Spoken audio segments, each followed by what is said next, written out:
ਇੱਥੇ ਲੈ ਖੜੇ ਗਾਵਾਂ ਛੇ ਟਕਾ ਕਿਤਨੀਆਂ ਵਿਆਹ ਗਈਆਂ ਹੁਣ ਚਲੋ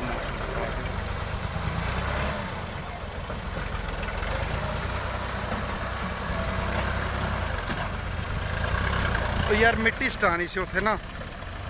हवेल च हाँ चौकियां तो कोई 5-7 ट्रालियाँ है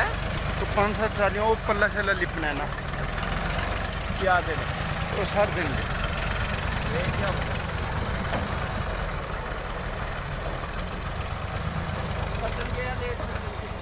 लेट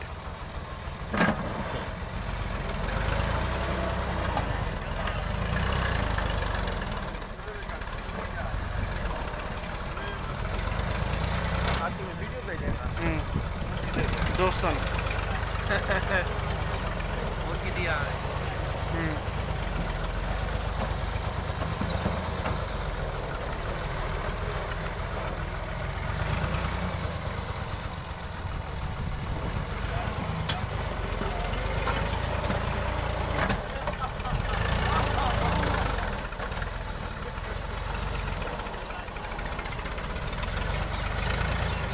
ज्यादा गाँव ने है